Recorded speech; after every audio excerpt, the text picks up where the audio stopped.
Welcome to CCS-TV News, where we bring you highlights and happenings from Coweta County Schools.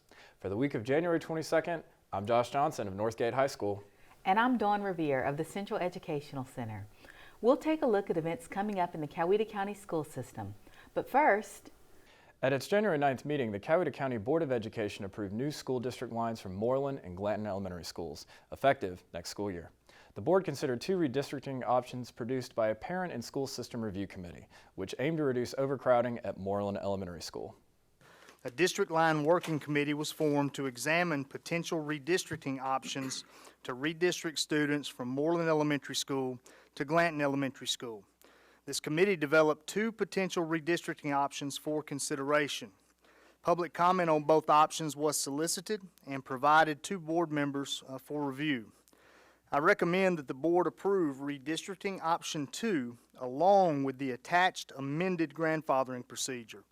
The recommendation made by Superintendent Horton and approved by the board also expanded grandfathering rules for affected students already enrolled at Moreland.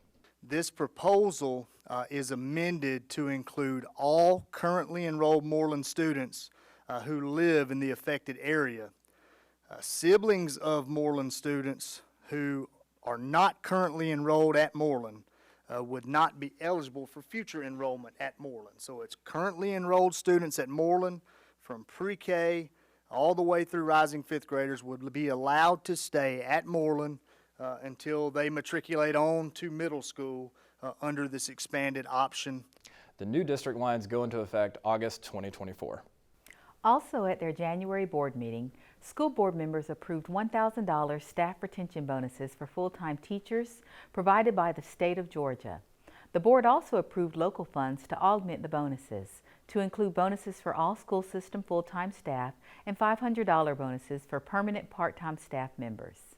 Mr. Chair, I recommend approval. I will mention briefly that when these bonuses are approved at the state level, they don't include everyone. There are certain categories, and it varies from time to time, as we've seen over the last couple of years. This approval will guarantee that all of our permanent employees, even those that were not included in the bonuses from the state, will receive a retention bonus. So with that, Mr. Chair, I recommend approval. Now for a look ahead at upcoming events in our school system with East Coweta High student Olivia Rodriguez. The Coweta County school system will hold its one-week winter break from February 19th through the 23rd. The school system's next break for students will be a two-day teacher workday on March 14th and 15th. At the Nixon Center for Performing and Visual Arts, the guitar duo King Margot plays the center's main stage on January 25th. On Sunday, February 4th, Carroll County concert pianist Terry Lowry joins the Steed Brothers Bluegrass Band for a Classics and Grass performance. And on February 15th, Rupert's Orchestra plays the center's main stage. Known for their exciting performances at Rupert's Nightclub in Atlanta and voted Atlanta's best house band for several years, Rupert's Orchestra brings an eclectic repertoire including current top 40 hits, Motown, R&B, classic rock, and big band swing. On March 7th, the Lettermen come to the center stage to perform hits like When I Fall in Love, Theme from a Summer Place, and Put Your Head on My Shoulder. And on Sunday, March 10th, the Masterworks Chorale performs their biannual concert at the Nixon Center. For more information about the center's upcoming school and community events, and for ticket information, go to www.thenixoncenter.net. Thanks, Olivia. Also at the January 9th Board of Education meeting, the school board re-elected board member Andrew Copeland as chairman, Buzz Glover as vice chair, and Rob Dubose as treasurer. Superintendent Evan Horton also updated members about ongoing construction at the Noonan High School rebuild, as well as athletic projects at all three high schools. Softball field houses are underway at all three high schools. Foundation blocks have been laid for the buildings at East Coweta High School. The academic buildings, brick veneer, should be complete any day now, weather permitting. You've seen the cast stone entrance and porticos. both the auditorium and in the front of the building. Those are near completion. Most all of the windows are now in, so we're really close to a place where we're dried in on those academic buildings. Everything is on track for July occupancy, and we're already talking about plans for moving furniture in and trailers out. So that's a pretty clear indication that we're well on our way toward occupying that new space in July. Brooks Elementary School 5th grader Danduswa Allen is the Coweta County Schools 2024 Spelling Bee champion. And that word is biscotti. Biscotti. B-I-S-C-O-T-T-I. That's correct. Congratulations.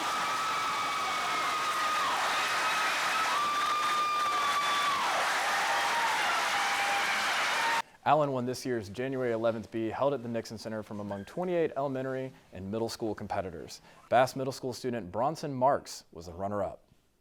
And over 30 Governor's Honors nominees from the county's 3 high schools and the Central Educational Center were honored at an annual breakfast at the Nixon Center, also on January 11th. This year's nominees go on to state-level auditions and finalist selection this February for the prestigious summer academic program.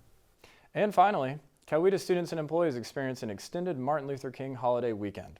A severe weather forecast were issued for Coweta and surrounding counties on January 12th, followed by an influx of winter weather conditions into Georgia on January 16th. Making determinations about school operations during inclement weather warnings can be tricky. We caught up with School System Safety Director Ken Kesselring to talk more about what goes into making calls about school operations when severe weather looms. One of the big things is wind speed. We're given guidance by the Department of Transportation on what is the wind speed that buses should be out on the road. And that's one of the big factors. But also, you also look at the geography of the area. Rain, will it pond and puddle on roads?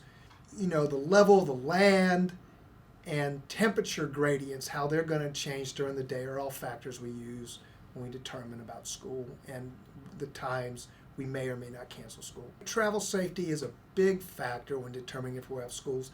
And also, we look at mobile cottages. Some schools have mobile units on campus, and we definitely do not want to put students outside in mobile units during tornado watches. We're in constant contact with the National Weather Service and local EMS, and with their advice, we are able to judge what might happen. And then we extend that. We're in touch with law enforcement, the road department, and these agencies, and communication with other school districts also enables us to make decisions on how we will proceed with the day.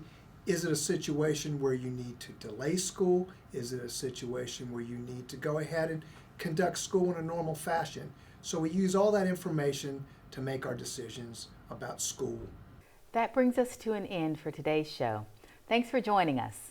CCS-TV will return to bring you more stories from the Coweta County School System. And now we'll go to Superintendent Evan Horton for some parting thoughts. Our recent spelling bee competition and Governor's Honors Breakfast were great ways to start our second semester. Congratulations to Brooks Elementary School and Blake Bass Middle School for their first and second place wins in this year's bee. And congratulations to all 60 of our Governor's Honors nominees. It's a reflection of years of hard work for these junior high students to be selected for nomination. And it's an honor to be recognized for their excellence by their nominating teachers. It's always great to see our students in elementary, middle, and high schools striving, competing, and succeeding for academic excellence in and beyond the classroom. Also, as often happens in the winter months, our school system has to contend with unpredictable winter weather conditions. Weather events like these are among the more difficult situations we find ourselves in during the school year. You heard School System Safety Director Ken Kesselring address some of the factors that go into monitoring winter weather and evaluating how that might impact our schools. In addition to our weather protocols, I also want to let you know some of the underlying principles we stick to when making these decisions. First, we're always going to hold school if at all possible. Our parents and community, and most of all our students, rely on our schools holding to a regular educational day and calendar.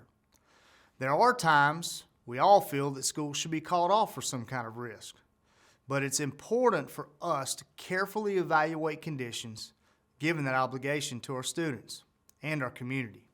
Second, if our schools can open and operate safely, and if conditions allow for regular car and bus transportation during arrival and dismissal, then we will hold school. But student and employee safety is paramount. Third, the changeability of weather conditions is a factor. We always want to let parents know as early as possible about what we'll do with school operations, and we let parents know when we're monitoring. But sometimes, as weather warnings intensify or subside, it becomes necessary to make decisions in the late evening hours or in the early morning, when actual effects can be observed. And finally, parents are always the most appropriate individuals to make decisions related to their family's safety. If parents have concern about travel conditions in their neighborhood, they should take the steps they believe are best. Inform your child's school, and they'll work with you. Here's hoping everyone is doing well in the new year and for clear skies for the rest of January. We'll see you soon.